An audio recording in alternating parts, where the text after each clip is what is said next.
My name's Adam, and welcome to Goolsby Serpents. Thanks for stopping by. I appreciate your time. Happy Serpent Sunday. Hopefully life's treating you good. This is Echo. The reason why I'm showing you Echo is that she was hatched here roughly 4 years ago.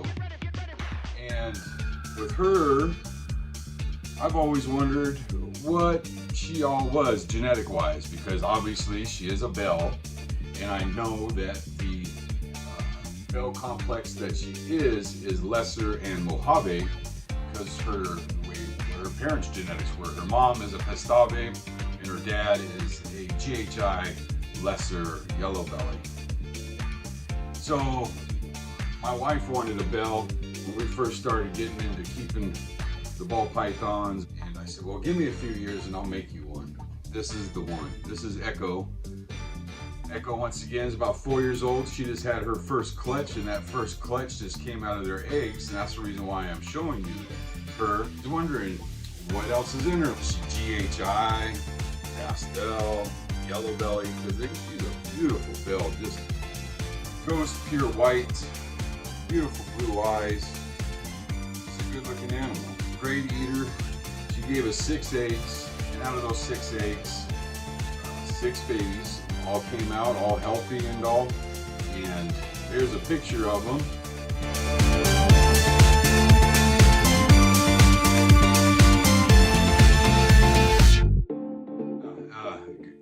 Echo here is definitely GHI. Very surprised. So that was a fun clutch. That was like the surprise clutch of the year. What was not a surprise that we were having it.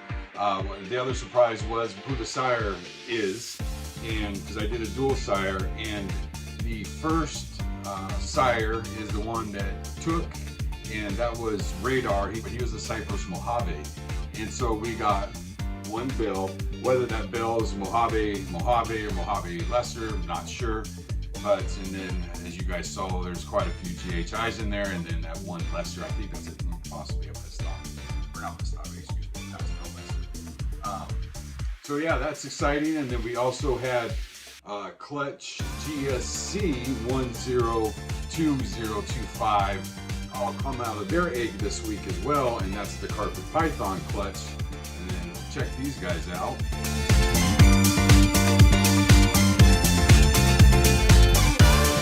Real excited about those. First time that here at Goolsby's we did carpet pythons. I've been raising their parents for 5 years now. At least the female, I want to say, is about 5 years old. Akasha, she is a caramel. She was possibly super caramel, but that's was proven that she is not super, because we didn't get all caramels. We got a little bit of mixed bag in there.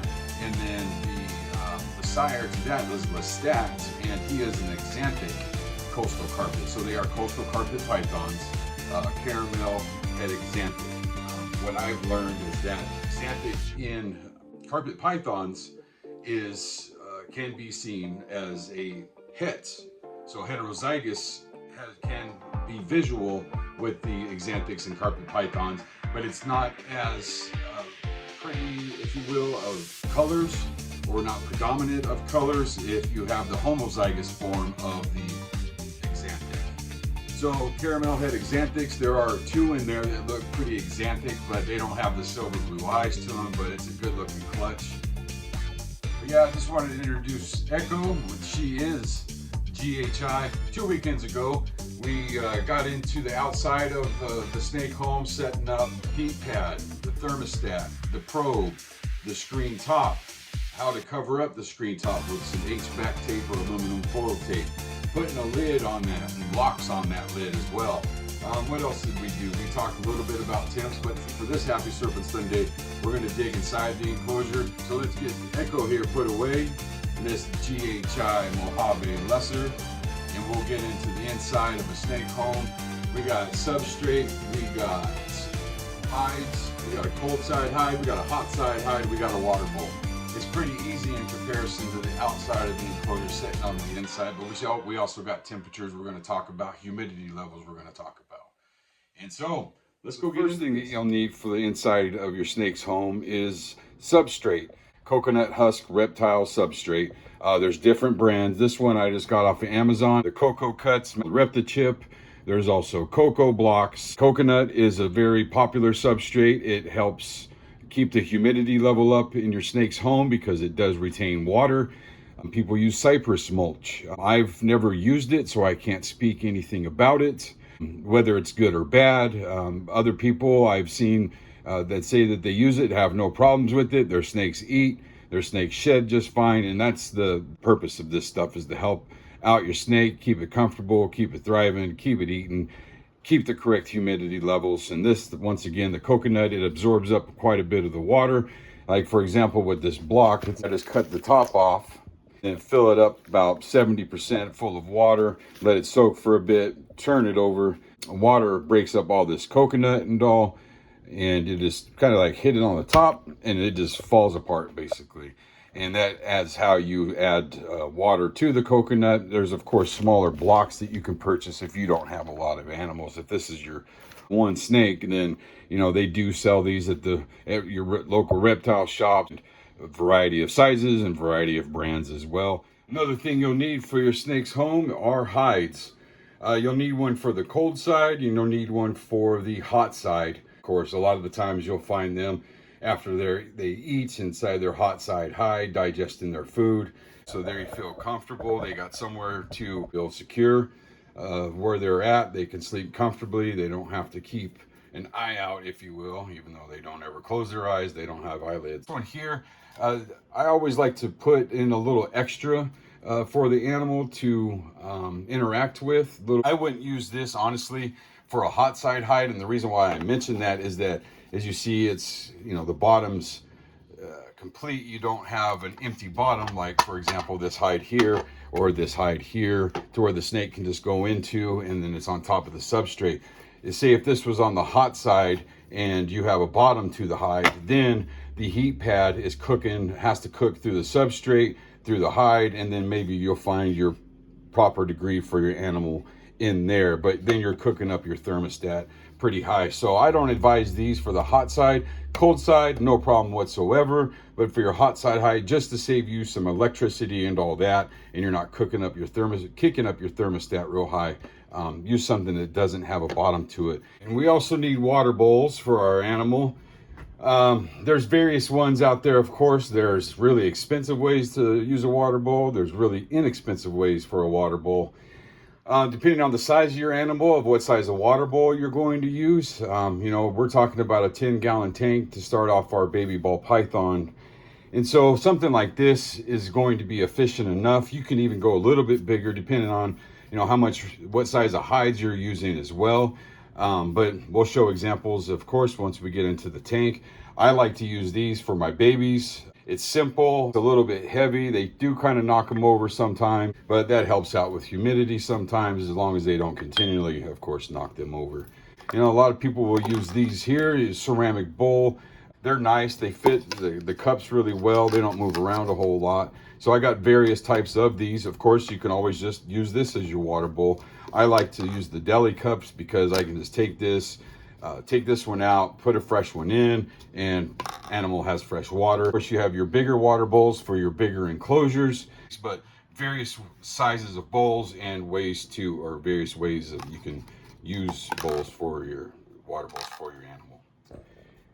And another item that I did not mention from the get-go of the video so far, these are extremely helpful in your snake's home. These will take the ambient temperatures of the inside of your snake's home. One thing is beautiful, it also does the humidity of the inside of the snake's home. Highly advised. Once again, they will help your brain. They will let you know exactly what the temperature is, ambient temperature is of your snake's home, and then also let you know what the humidity is. You can find these at Home Depot for like 10 bucks. Of course, you can find them online. The brand of these here is the Accurites.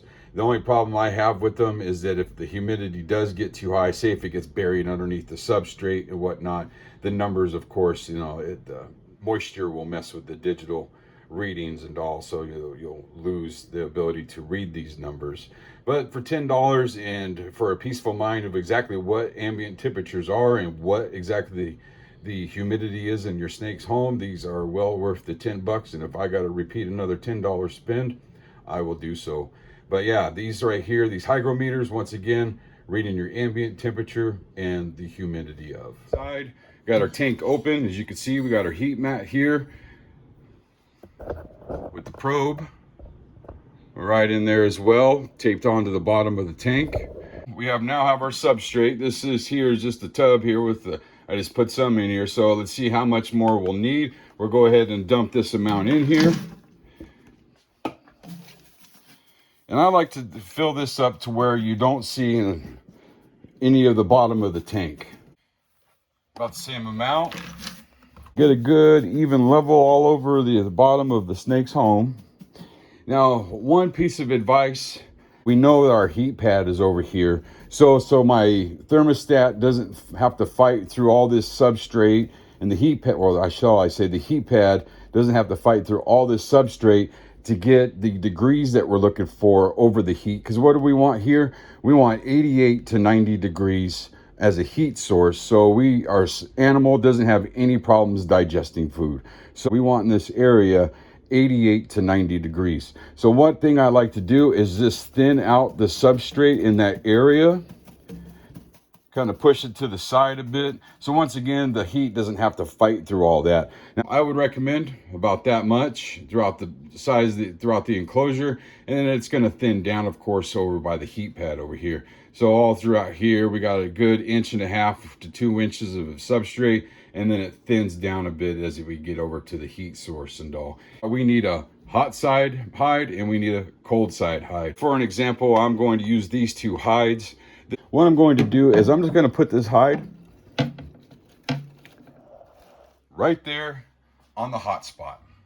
So animal in the home, it can go inside of this hide and it can crawl into this cave here. It can dwell in there, digest its food, seek shelter, could be safe. It adds a little bit of depth to the tank as well. The snake, of course, can climb up on top of this. Cold side hide, we're going to go ahead and take this one and we're going to set it back over here. So animal digesting food, sleeping, keeping warm. I'm gonna feel like I'm a little bit too warm. Now the animal's going to travel over here and it's going to chill in this hide over here as well. So we got the cold side hide and the hot side hide. Good deal. What are we missing? Water bowl. Now I'll start off with the large example of a water bowl. And what I was saying is that, yeah, it might fit, but that's just a bit too big of a water bowl. You know, if you needed to, you can turn this upside down. And there, now you even got more of a snake hide. I've done that one before with bigger enclosures. Just use another, like a water bowl or something, flip it upside down, lean it against something. There's a little bit more clutter. So we're not going to use this bowl. It's a pretty small bowl. That is definitely a small bowl. This could be an efficient bowl. You know, baby can come up here, drink out of the water and all, but it's not real pleasant on the eyes. I like the more naturalistic look to an enclosure rather than that. It's not the most appealing to the eyeball. So we won't use that either. This looks like more of a corner bowl, so it could fit in the corner over here or back over there, but we don't have to use it as a corner bowl as well. Now they have other bowls that are a little bit more oblong in shape that you can use that might be a better fit for that entirety of the middle portion of the enclosure. But for the time being, we're going to go ahead and we're going to put this water bowl right here. Now, granted, it's not going to hold as much water as that deli cup, but it does look more appealing to the eyes if you're looking for that more natural look. This tank here still looks a little empty, so you can always grab some other items. You can put a little branch in there, something for your ball python, for your snake to cruise around on. Here is another piece, and it's, you know, it kind of acts like a little hide. Snake can get under there a little bit. So a little bit more clutter. It's good to have quite a bit of clutter in the animal's home, just to keep them to feel secure, especially with your ball pythons. They can be very timid creatures, and you know, you can walk by the enclosures, they're out, and you can spook them, and they're gone. But so yeah, a lot of clutter in your snake's home. Plus, it just looks a lot better. You know, I got some green in there and all. You can get some fake plants to put in there as well. It looks nice. It gives the snake more to interact with. enrichment, I guess. And then also you can always get different types of things to put in it and switch it up every cleaning. So where now I don't have this in there, or maybe I have a different type of deal. So maybe this one stands up instead, type of deal. So you can always rearrange it, make it look pretty. Some people I've seen, they put bars across here for the snake to climb upon, a net canopy for them to chill on. You can put those in there. You can put ropes across here. There's so many things that you can put into your snake's home. Now, granted, the more you put in there, the more the possibility is for it to get peed on and pooped on. You got more to clean, because once a week you're going in here and you're picking up, maybe your snake pooped right here, and you're getting in there and you're just pulling out all that substrate in that area where the snake pooped, along with the poop, the pee, the wet substrate and whatnot. And then, you know, that's your spot cleaning. Take all that stuff out, put in some new substrate. And then, you know, every 6 weeks, roughly, you're taking everything out of the enclosure. So I need to clean my tank up. So I'm taking this snake home to clean up. Get the snake out of there, of course, all the substrate out, clean it up with a good amount of alcohol, let that dry out really well. You can also use simple green. If you got a good stench going on, dilute that down a bit. That helps with some smells, because, you know, their poo, I mean, I know my poo stinks. Once we're done cleaning everything, we got some good substrate back in, and then we can set it up differently this time if we care to. We can set that up this way. We can set this up here. We can set that bowl up right there. Hey, it's missing a piece. Snake may even be able to get in there. That's a tiny snake though. Set the bowl back up there. We'll set this one up this way this time. Here, block up one of the corners, give that guy a little bit more security. After everything's all set back up, we're gonna put water into here. We're not gonna spray this down with water all the time. Every other day, I'm filling up this water bowl. For one, of course, the evaporation. Then why I like to set the water bowl up in the middle is that we're gonna have the lid on here. Let me go ahead and put the snake in here. Put the lid back on. And then we're gonna put our dome light back on with the CHE inside. And that's gonna fit right there. So that's the reason why I put the water bowl in the middle of the tank with the water being right below the CHE. Of course, the CHE is giving off heat, and we have the water bowl right below. Well, of course, that's going to help that water turn into a gas and put humidity into the air. So that does help us out to where we're not having these big humidity spikes while we're going there and we're spraying the enclosure down with water, and we have a huge spike, that water evaporates and then it drops. So what I always like to do, once again, is just overfill that water bowl and then let that water drain out, and then, you know, it'll stay wet in this area here. And then of course that CHE cooking down evaporates that water and gets that good humidity levels cooking up inside the snake's home. One thing that I mentioned is the hygrometers. Now, the reason why I mentioned these is, check this out, is that once you get your home set up and all, you can put these hygrometers in the corners. I like to set mine up in the corners, and then you let that sit there for a while, and then you will get your readings of what the ambient temperature is exactly inside this enclosure. And then also it'll give you the readings of the humidity levels around in this area here. Now, I've been advised to get two, get one for this side, one for this side as well. But if you don't have that extra $10, hey, I get it. If you can only have one of these, what I would do, and what I did do when I only had one myself, is that I would leave this here in the morning, and then when I got home from work, I get the readings and whatnot, and then I would move it to the other side, leave it there for overnight, get the readings in the morning, and then switch it back and forth until I got that extra $10, and then get two rolling inside of there. Because you guys, these things right here, they'll help you out so much when it comes to, once again, reading your ambient temperatures and your humidity levels. Your ambient temperatures, once again, you want from like 82 to 84 degrees. You're looking at more at 84 degrees toward in the middle of this, because around in this area, because this is where the heat's cooking down from. And then we got a radiation of maybe 82 going throughout this. And once again, with the ambient temperatures. The ability, we know how to read the ambient temperatures, and we talked about the heat guns. And these are to read your surface temperatures. So right here in the hot side, when we point this laser at it and all, we want a reading of 88 to 90 degrees. Let's say you got 87 degrees. You're probably doing okay. Your snake's probably comfortable. 86 degrees. You're probably doing okay and your snake's probably comfortable.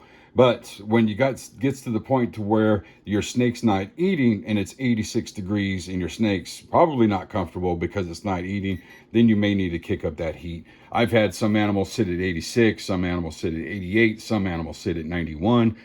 Depends on where they're comfortable at. So when you're first getting these up, you're moving these things around quite a bit. You're doing this and pointing the gun everywhere inside these enclosures to see what the readings are and all. So once again, for your hot side, you want 88 to 90 degrees.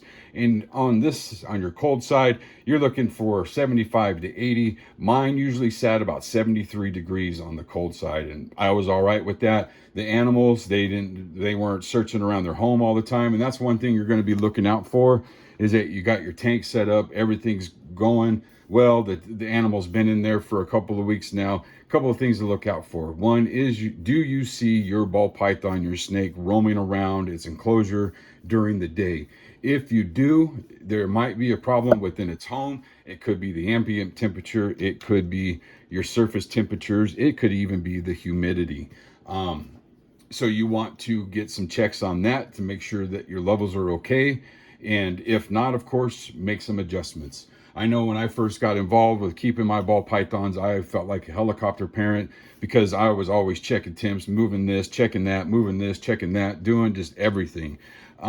Another deal is that if your snake's not eating and whatnot, and maybe you don't have the sides on right here, the foam board, that could be another factor that your snake's not eating as well. Or once again, roaming around the enclosure, is it's not feeling secure inside within its home. So it's searching somewhere to feel comfortable.